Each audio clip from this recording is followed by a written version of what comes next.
on va calculer ensemble que vaut la dérivée d'une fonction constante.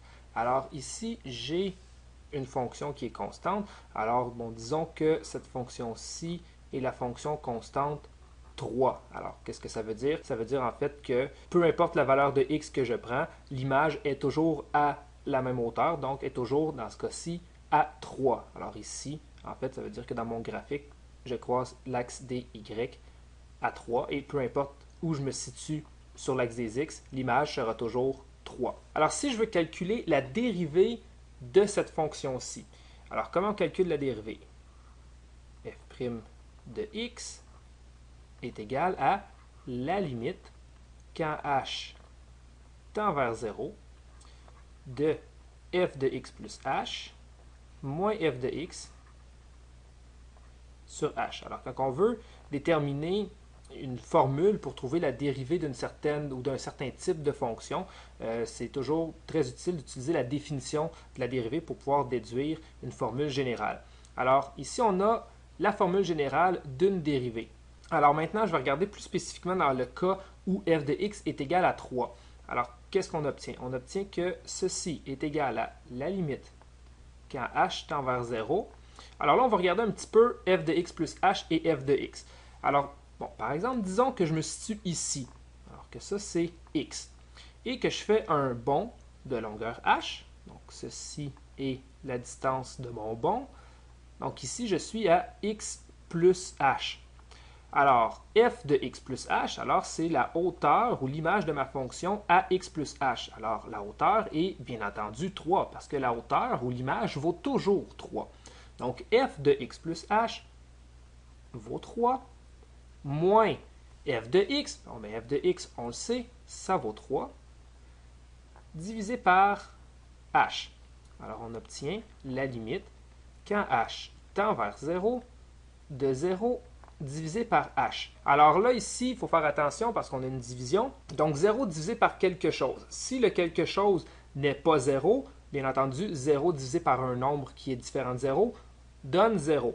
Alors ici, on peut s'assurer que notre h n'est pas 0 car h tend vers 0. Alors, il est près de 0, mais il est différent de 0. Alors, cette division-ci est une division que l'on peut effectuer. On n'a pas une division par 0 car h est différent de 0, très près de 0, mais différent. Alors, on obtient la limite quand h tend vers 0. Alors, 0 divisé par un nombre donne 0, et cette limite-ci donne 0. Donc, si ma fonction f de x est 3, sa dérivée, f' de x, vaut 0.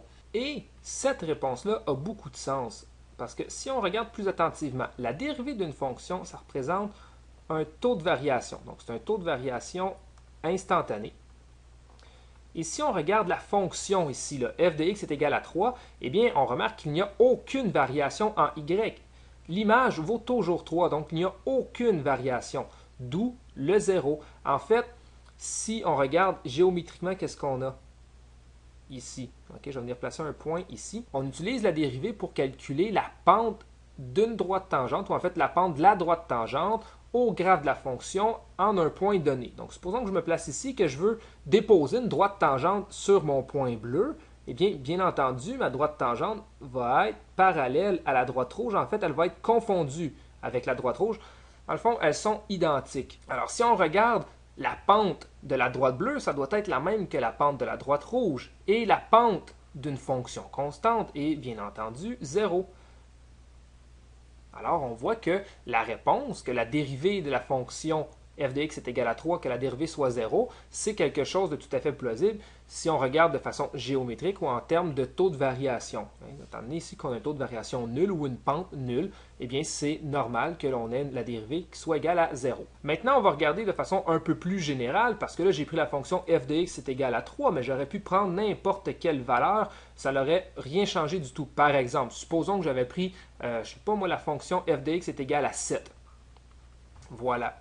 Alors, j'utilise ici la dérivée avec sa définition pour pouvoir calculer. J'obtiendrai exactement le même type de calcul parce que si à la place de valoir 3, ma fonction vaut 7, eh bien, f de x plus h, eh bien, l'image vaut toujours 7. Donc, peu importe, f de x plus h vaut 7. F de x vaut 7. Et on se retrouve avec le même calcul et on obtient encore que la dérivée vaut 0.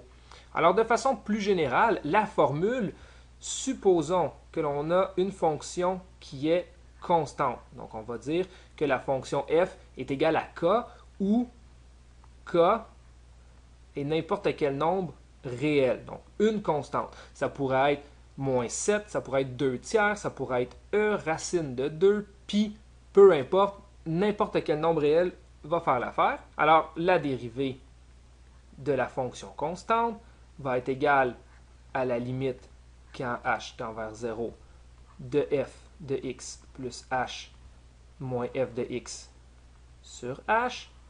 Et, dans le fond, même principe, au lieu de remplacer mon 3 par 7, si je le remplace par k, eh bien, on obtient le même raisonnement, c'est-à-dire on va calculer la limite quand h tend vers 0 de k, qui est f de x plus h.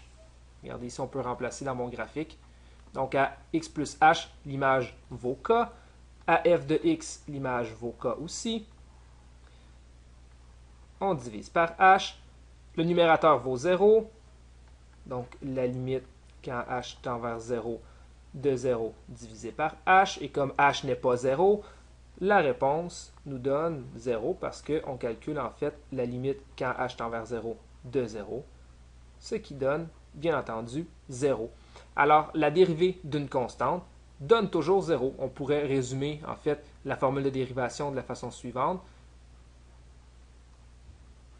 Si j'ai une constante et que je la dérive, on obtient toujours 0.